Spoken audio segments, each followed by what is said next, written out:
Diamond Dust, an Ann Arbor national produced by One More Stock, is this weekend, featuring Shattuck, MKLeo, Riddles, Neo, Onin, DeBuzz, and more, and provided an absolute disaster hasn't occurred in the time since recording this, it's set to be the largest event the Midwest has seen in more than a year, and it absolutely deserves it.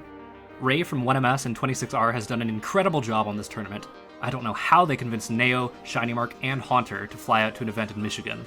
But as big as Diamond Dust is, it falls short, just 350 points short, of being a major. And that begs the question, what happened to the Midwest Majors? There were 3 alone in 2019, the first year of Ultimate's offline competition, and Frostbite 2020 and Riptide 2021 were some of the most important events of their respective shortened seasons. But ever since the Big House 10 in October of 2022, the Midwest has been locked in an 18-month major drought, one which doesn't seem to be coming to an end anytime soon. So, what happened? Where did the Midwest Majors go?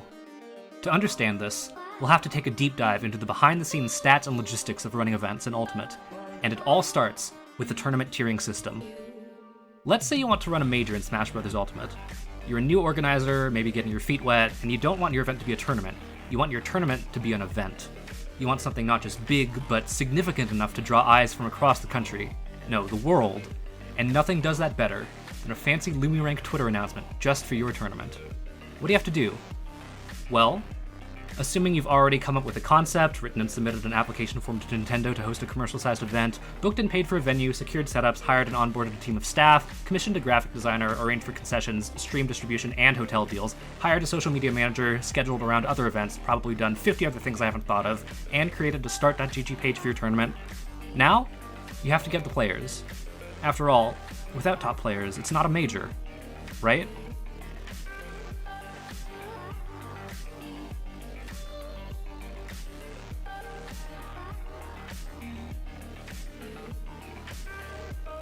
The team behind LumiRank, Ultimate's official ranking, created an algorithmic tournament tiering system, or TTS, to evaluate how big each of the ranked tournaments are, and, accordingly, how much they should impact the final ranking.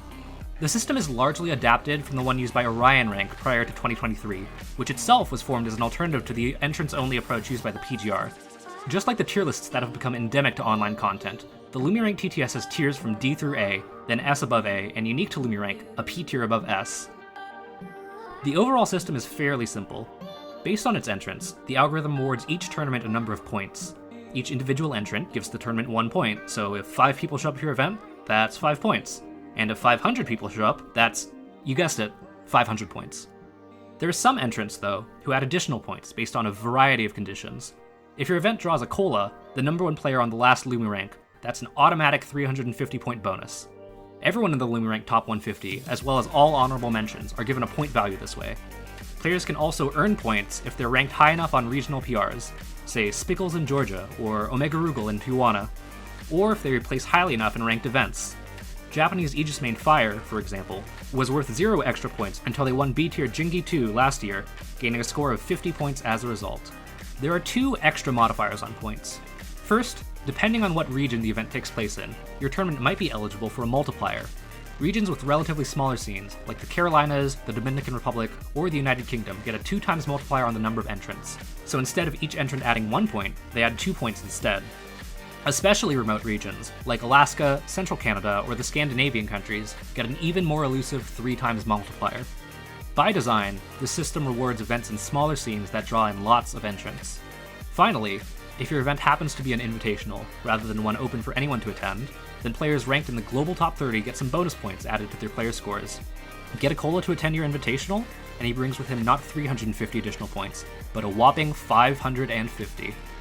So now, after tallying up the number of entrants and the extra points for the notable entrants, and applying a region-based multiplier if appropriate, your tournament has its final TTS score. This score determines what tier the tournament is placed in, and how much its results affect its competitors' rankings at the end of the season. If it's gotten at least 500 points, it's a C-tier event, which makes it a regional, a significant event in the immediate area. At 1,000 points, the tournament hits B-tier, super regionals, which are typically some of the largest events a given scene will see all year. 2,000 point tournaments, or B+ tiers, are nationals, tournaments with significant enough attendance to be notable on a countrywide level. But it's not until 3,000 points that a tournament reaches A tier and is officially considered a major, marking it as one of the most important events of an entire season. Beyond that, 5,000 point tournaments are designated S tiers, or super majors, and if your event reaches a staggering 9,000 points, it ascends to P tier, which stands for Premier. These are events like Genesis, Kagruvi, and Super Smash Con that serve as pillars for the Smash season, the tournaments that open and close storylines years in the making, and where career-defining runs are made. Let's not worry too much about those. I've been throwing out numbers for the past few minutes without a lot to contextualize them, so let's bring things back to you, the hypothetical TO who wants to run their first major. How are you going to get there? Let's say you're running an event in a prominent North American scene, like Tri-State, Central Mexico, or MDVA. The average North American A tier in 2023 had about 400 entrants, so for the sake of argument, say you drew in that many people. With a ×1 multiplier, you're still a long way off from that 3,000 mark, so it's time to start getting some points from top players. Flying people in from overseas is expensive, so let's just focus on one super region for now. Starting from the top of the rankings, how many of the best USA players do you think you have to get for a major? 5? 7?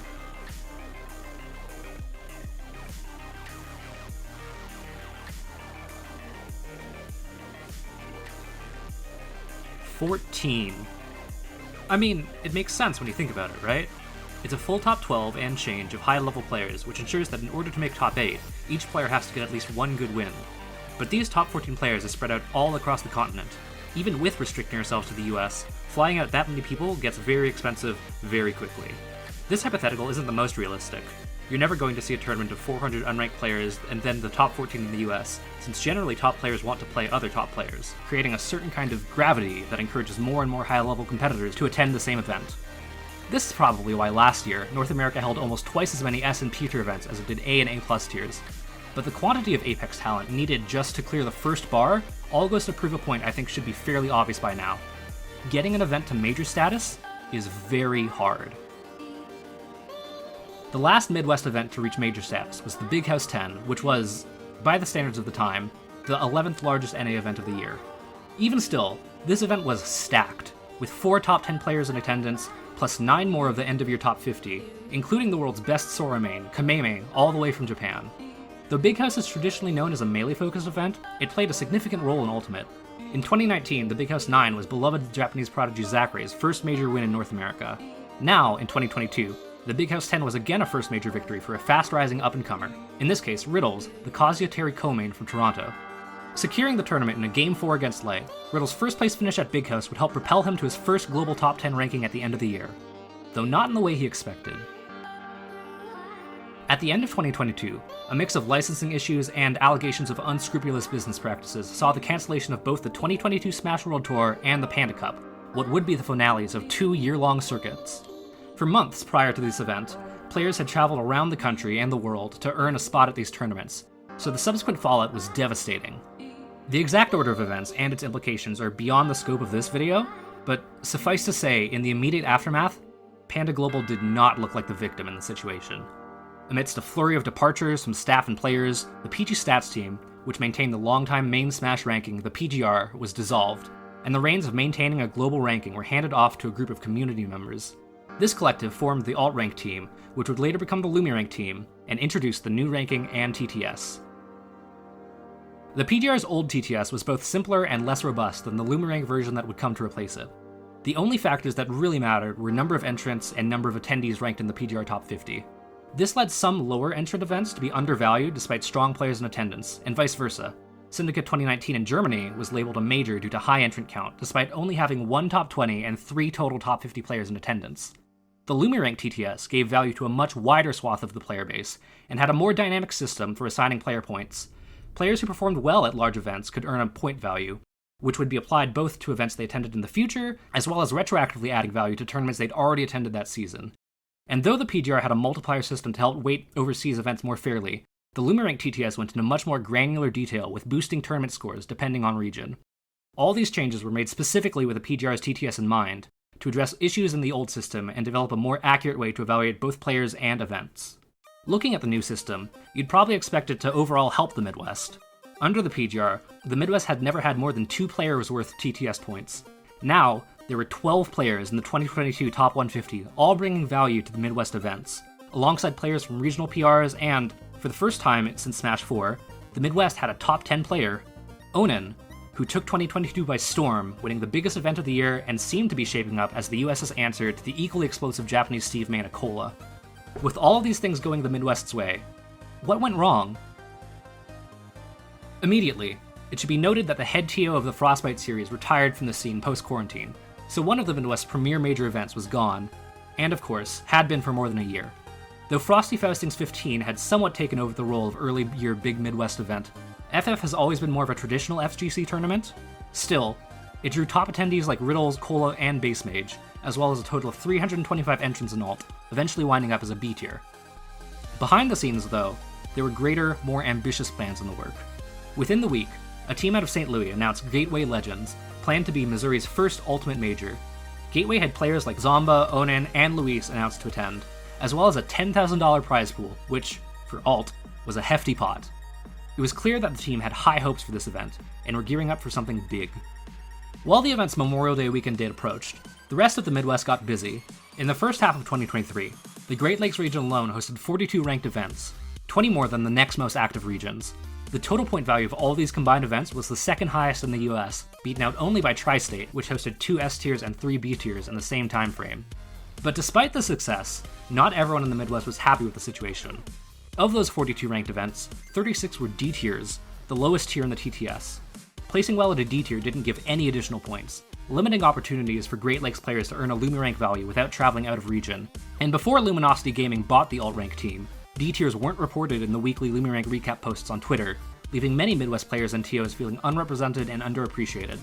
This was especially biting for the staff of events like Honeypot 5, Cost 2023, and Spartan Circus, regionals that drew in 100 to 200 players, but not enough valued attendees to bring the score up to the 500-point C tier threshold. Additionally, though the Great Lakes region had an abundance of ranked events, the Heartland region trailed behind with the 10th most total points in the country. Still, Heartland had Gateway Legends in St. Louis to look forward to. But, by the time Memorial Day weekend rolled around, it became clear that under the LumiRank TTS, Gateway Legends would not be a major. Only 12 top 100 players were in attendance, and none of them were top 30. The event drew 365 entrants, including most of the ranked players in the Midwest, and a dynamite run to 4th place by then unvalued Beosaur co-main Deathspade nearly brought the tournament over into B+ tier. But as the event came to a close, it settled at 1,995 points, just 5 away from the next threshold. So what happened? Well, Gateway Legends' tier score was ultimately heavily influenced by 2 factors. First was its timing. Memorial Day weekend was the historical date of both Momocon and Combo Breaker, 2 other notable tournaments. This year, Momocon drew players like Light, Sonics, Cosmos, and Cola to Georgia, while Combo Breaker had DeBuzz and, initially, Riddles traveling not to St. Louis, but to Chicago, Illinois. Though obviously none of these players were guaranteed to go to Gateway Legends had it been on a different weekend, just a few more top talents could have gone a long way in closing the 1,005-point gap between Gateway and Major status. Second, Gateway Legends employed the recently introduced Unified Midwest rule set, which included a ban on Steve, a strong and polarizing character whose competitive integrity has long been questioned in the global community.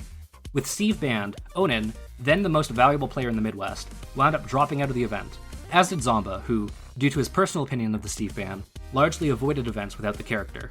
Either of these 2 players' attendance could have been the difference between Gateway Legends being a B or B+ tier tournament.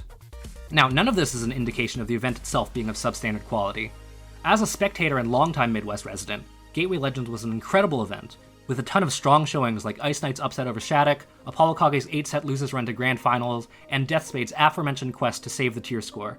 But rather naturally, a 350-plus player event with strong talent both from within and outside of the scene being relegated to a B tier caused a fair bit of ire towards the ranking system, which many in the community directed towards LumiRank on Twitter. However, the breaking point wouldn't come for another few months. With the start of August, the first season of competition in 2023 came to an end, and with it, the release of the LumiRank mid-year 2023. Immediately, it was clear that things were going to be tougher for the Midwest. A combination of limited attendance and lower peaks saw Onin drop to 30th place, joining Apollo Kage as one of just 2 Midwest players in the top 50. Cosmos, Iken, and Epic Gabriel rounded out the remaining Midwest players. In total, just 5 reps in the top 150. Of course, Cosmos rarely attended Midwest events. Iken already only went to a handful of ranked events a year, and Gabriel had, by this point, moved back to Florida. The ripple effects of this change were felt immediately, as in the first week of the new season, the 250 entrant Illinois Regional Warp Zone 2 was rated as a D tier event. Warp Zone 2 had none of the new top 150 in attendance. but it did have a ton of attendance from notable players from across the Midwest, many of whom joined a swelling digital outcry against the tournament's low ranking. So it's here that we have to stop and ask, why does the Midwest have so many D tiers? What keeps high-entrant events like these from breaking into the C tier? What are Midwesterners complaining about that the TTS doesn't see? To answer this question, we need to take a brief sojourn to the Eastern Hemisphere and examine a region thriving under the new system, Japan. By this point in the year, North America had held 10 major tournaments, Europe had held 1, and Japan had held the other 11. Japanese events also heavily crowded the B+ tier, with 12 nationals in comparison to North America's 4. This was appropriate, since Japan was, and still is, the strongest and most densely packed region in terms of talented players.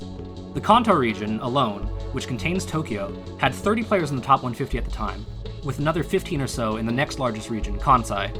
Due to the high volume of both strong players and big events, more than 50 players performed well enough to increase their point value over the year, which in turn made the events bigger, which gave more opportunities for players to earn more points, and so on. Furthermore, Japan's incredibly robust transportation infrastructure, notably the high-speed Shinkansen rail lines, allowed players to travel to events between Japan's largest regions with relative ease. This is not to paint the whole of the country with one brush. There are remote places in Japan and areas that mass transit doesn't easily cover, and the fact that some of these regions were able to hold large events regardless speaks to the hard work and dedication of the Japanese TOs and player base.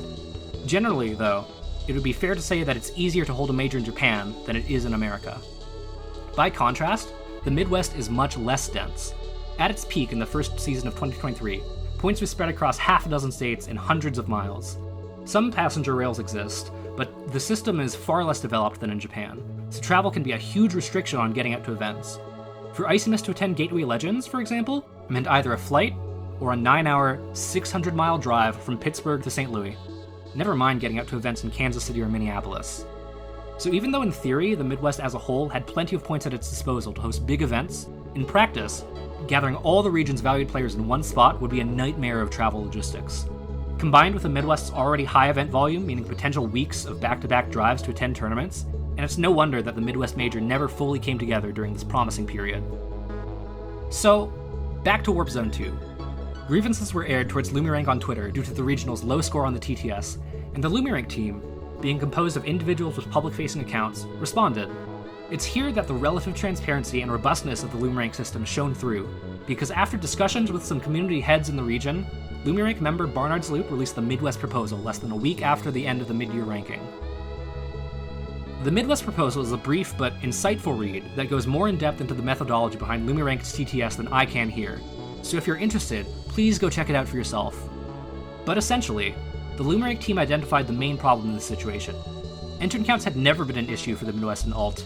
Even back in 2019, the Midwest's majors had some of the highest entrant counts all year, and obviously the LumiRank team had neither the influence nor resources to solve the USA's fundamental problems with transportation infrastructure. But the loss of points from the first to second season of 2023 would make things harder for the region going forward, and the current split between Great Lakes and Heartland bottlenecked a lot of points. As such, the TTS split both regions in two, creating 4 regions in the Midwest: Great Lakes North and South, and Heartland North and South. In doing so, the Midwest was able to recover some of the points lost in the new ranking by finally giving values to longtime staple players like Doorstop, Wilds, Andrew T, Revolver, Lucky, Mirai, and Henry Luma.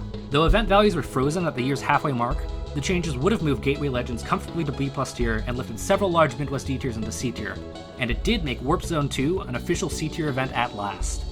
After its announcement, the Midwest proposal was received favorably, and soon after went into effect, and eyes in the Midwest turned to its next prospective major, Riptide 2023. Riptide has an interesting history. Held at the Kalahari Resort Water Park in Sandusky, Ohio, it's by far Ohio's largest tournament every year, fitting for the spiritual successor to the Smash and Splash series, as Smash and Splash 5 in 2019 is, to this day, still the 9th largest Ultimate tournament ever in terms of entrants. When post-quarantine offline Ultimate events started up again in 2021, Riptide was the first open bracket major to be held in the States, and as such, everyone was at that event. 9 of the season's top 10 NA players and 16 of the top 20 showed up, and the event hit 1,024 total entrants. Unfortunately, holding an event an hour's drive west of Cleveland comes with some consequences. The water park venue has consistently been praised as one of the tournament's fun and iconic features, but the trade-off is that its distance from the airport and remote location makes it difficult to Uber to, and means limited options for food. As The Buzz puts it, It's a hard event to attend if you aren't from the area, because for it to be accessible, you really want a car. Being the first event out of quarantine is one hell of an extenuated circumstance, so it's no surprise that Riptide 2022 the next year was a smaller event. Still, it drew 776 entrants, and was classified as a major under the LumiRank TTS, the precursor to the LumiRank system. Today though, Riptide 2022 isn't conventionally viewed as a major in terms of ranking, because the tier score is driven primarily by volume of high-level attendees rather than top-level threats. Spargo, Tweak, MKLeo, Light, and DeBuzz all skipped this event, so top seeds were players like Zomba, Apollo Kage, and Louis Money. But to make up for it, the tournament also featured, among others, Jake, Lima, Kurama, Skittles, Peebnut, Chase, Dark Wizzy, Send, Sinji, Toast, Atata, Ned, and the eventual winner, Tilde. Riptide 2022 was truly one of the most interesting edge cases in the game's history, and its classification as a major was one of the main factors driving the changes made from the TTS in the transition to LumiRank, namely raising the major qualification threshold from 2,400 points to 3,000. So, at last, we come to Riptide 2023. Though the event largely maintained its size, with 716 entrants, the number of top-level players was once again relatively small. The only top 20 player in attendance was Mudace, and the only other members of the top 50 present were Lima, Apollo Kage, Chase, and Aaron. Remember that hypothetical tournament from earlier? The 400 entered event that needed the top 12 players in NA to reach Major? This year's Riptide was an event nearing twice as many entrants as the average North American A tier, but without the Apex talent, it wound up scoring just 2,117 points. Again, this is not at all to disparage Riptide, which, by every account I've read and heard, was a movie.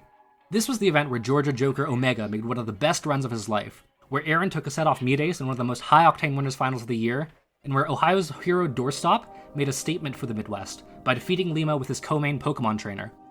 And it's also perfectly understandable why some in the Midwest would see the 700 entered event and wonder how it isn't a major. But after 9 months of perceived systemic undervaluing of Midwest events with a new TTS, the online discourse had become particularly vitriolic.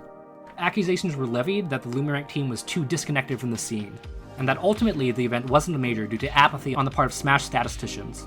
Barnard's Loop again responded to this in a well-written and insightful thread that you should again go read yourself, but his lamenting the seemingly perpetual conflict between LumiRank and the Midwest, while still standing by the necessity of top 10 level players for an event to be a major for rankings is, in my opinion, fairly poignant.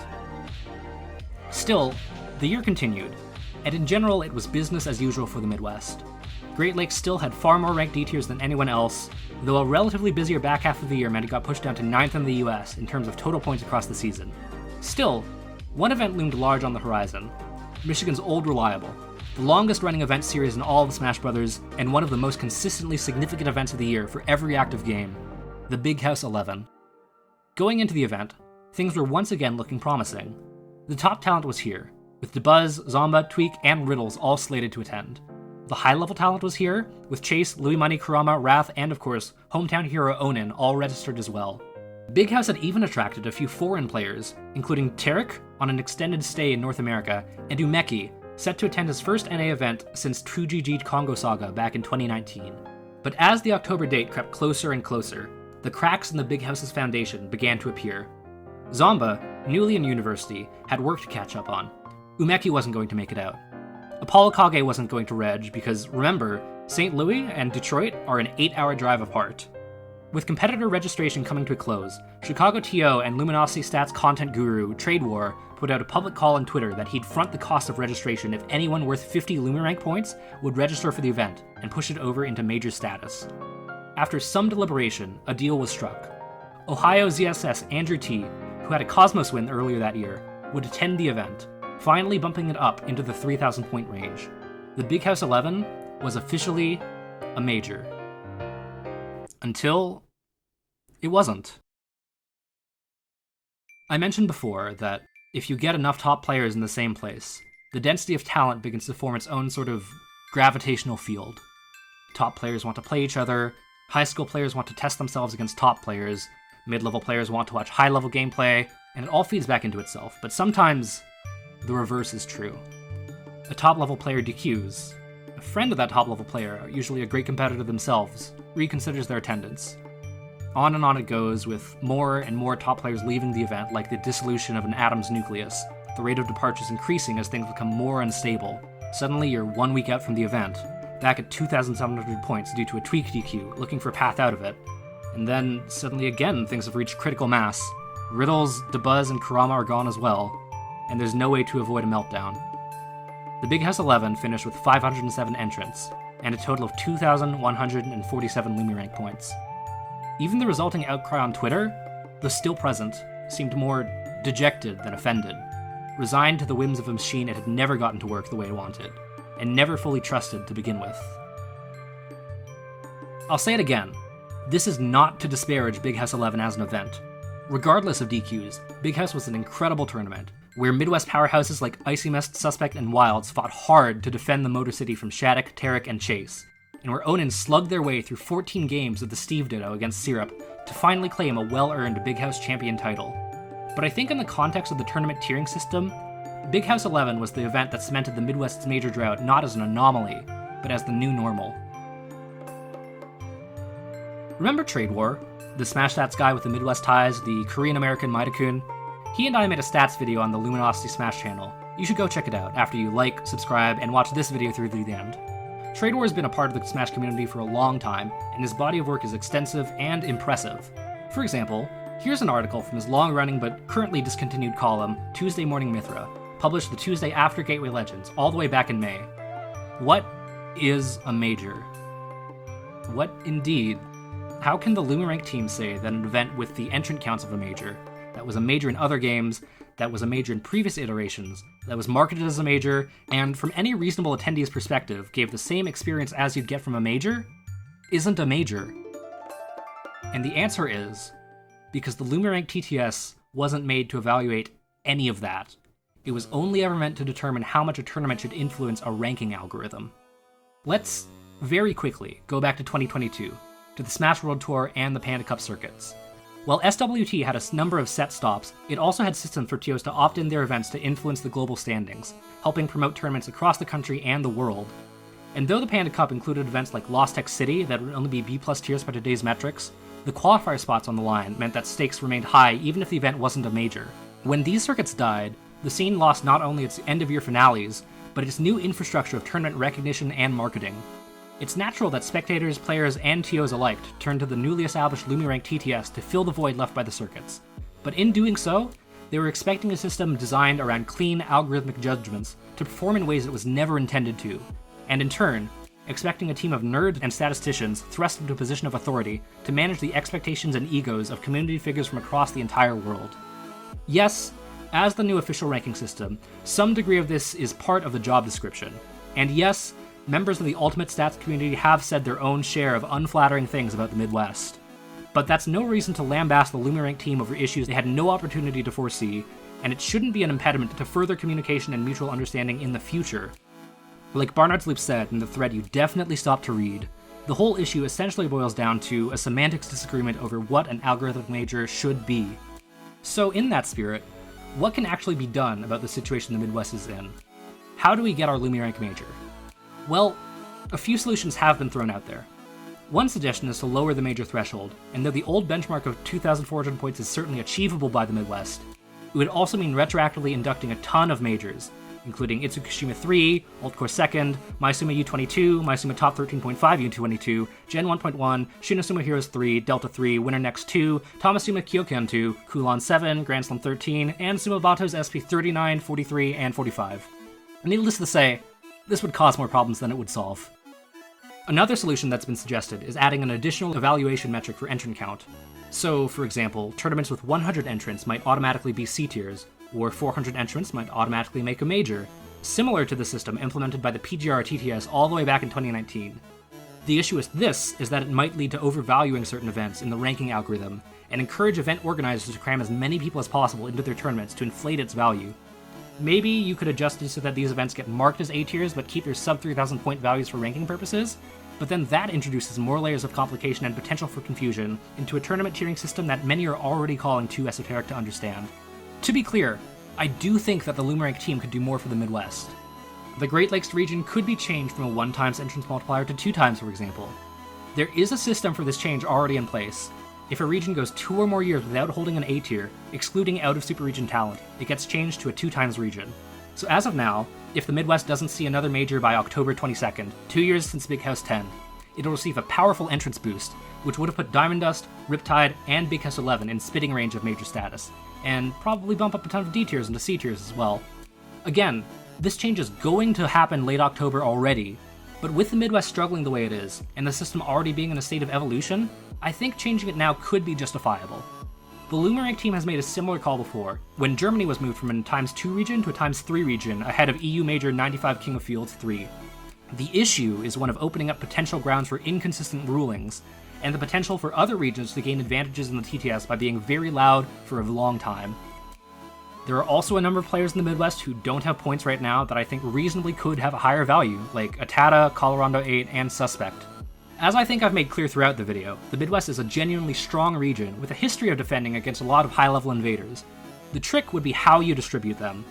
Distributing points down the LumiRank NA Top 200 from 2023 would help out players like Atreus and Ice Knight, but would in turn likely necessitate more points go to the JP Top 100 as well, which will do weird things to the TTS even if the values become increasingly granular. Maybe a full Midwest PR could facilitate a distribution of points, similar to the EU PR and Mexican PR used now for super region values, but that'd be a project for the Midwest itself to organize. The point I hope I'm illustrating here is that although there are reasonable changes LumiRank could make to help the Midwest, they're changes that have to be applied fairly, and as such could ripple throughout the whole system in ways ultimately counterintuitive to the Midwest's goals. And furthermore, I'm not sure exactly how much ground the Midwest has to stand on in demanding further adjustments after the Midwest proposal was already implemented and, ultimately, did little to smooth over relations between both parties. The real solution, I think, comes from time and experience. Both the Midwest and the LumiRank team have been forced to confront the systems that make up the TTS, and learn what it likes and what it doesn't. I've heard rumblings that the Gateway Legends team is looking to avoid conflicts with other NA events this year, and One More Stock has basically played Diamond Dust by the book, investing money in the event to fly out exciting players worth big points. In response to the event hitting B+ tier, the head organizer Ray wrote that one of their events hitting A tier is inevitable, and I'm inclined to agree, though I should mention they also describe the task of hitting Diamond Dust as big as it is as a Herculean effort. And of course, if worse comes to worse, that incoming ×2 multiplier by the end of the year should be enough to give the Midwest the boost it needs. But at the end of the day, I'm just one person from the Great Lakes region giving my own thoughts on the matter. I hope they've been thoughtful and well articulated. If you think so, please like and subscribe the video to support me. And if you think otherwise, go ahead and leave a comment. I'm always open to good faith discussion. Thank you all for watching, and if all goes according to plan, I'll be releasing a video every week this month. This has been Self-Destruct Gambit, and I'll see you later.